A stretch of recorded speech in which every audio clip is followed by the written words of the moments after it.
Deal हुआ है उसका एक भी रुपया किसी के अकाउंट में नहीं जाएगा, वो सिर्फ मेरे अकाउंट में आएगा। चाहे वो मेरे कंपनी वाला डील केसारी म्यूजिक वर्ल्ड वाला भी डील है, वीडियो बनाना है, ऑडियो बनाना है, क्या करना है, सारा कुछ मेरे अकाउंट से होगा। तो चाहे वो सोनू हो, विवेक हो, हमारी बीबी हो, चाहे दुनिया का कोई आदमी हो, कोई किसी को एक रुपया अगर मेरे बिना पूछे गया तो फिर ये डील कैंसिल करने में मुझे टाइम नहीं लगेगा, फिर हम लोग केस लड़ेंगे। तो ये दिमाग में रखिएगा, क्योंकि मैं बहुत लूट चुका हूँ और अपने लोगों से ही परेशान रह चुका हूँ। तो जो भी बातें होगी आप मेरे से करिएगा।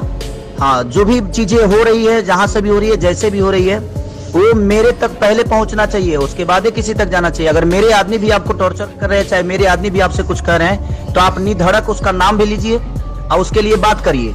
नहीं तो होगा क्या कि फिर मैं बर्बाद होऊंगा, अपने लोगों से ही बर्बाद होता हूं मैं। तो मैं विश्वास उतना ही कर रहा हूं अपने बिजनेस में, मैं किसी भी विश्वास अब नहीं कर सकता। इसलिए मैं आपको सलाह दे रहा हूं कि आपका रिलेशन मेरा हमेशा खराब ना हो, इसका ध्यान हमेशा रखिएगा। और जो भी डील हो, जैसे भी डील हो, वो सिर्फ मेरे अकाउंट से ही होगा, अदरवाइज किसी के अकाउंट से नहीं होगा। क्योंकि मैं जो भी मेरे साथ काम करता है, मैं सबको पैसा देता हूं, चाहे वो सोनू हो, चाहे विवेक हो, चाहे इंदर हो, चाहे बबलू हो, जो भी हो, कोई अदरवाइज कोई किसी का कॉल जाए, चाहे किसी तरीके की बात हो, तो सिर्फ मेरे अकाउंट से होगा, अदरवाइज किसी के अकाउंट से नहीं होगा। क्योंकि मैं अपने आप पे ही विश्वास करता हूं, इसके अलावा मैं किसी पे नहीं करता। काम सबको करना है, सब लोग करेंगे, सबका अपना हिस्सा जाता रहेगा कि हाँ किसको क्या लेना है। मैं सबसे बैठ कर ही बात करने वाला हूँ, क्योंकि क्या करना है क्या नहीं करना है, कौन कितना पैसा लेगा, मुझे लगेगा कि हाँ इनको रखना चाहिए तो मैं रखूंगा, मुझे लगेगा कि नहीं भाई मुझे इतना मैं नहीं दे सकता, तो फिर वो अपना अपना काम करेगा।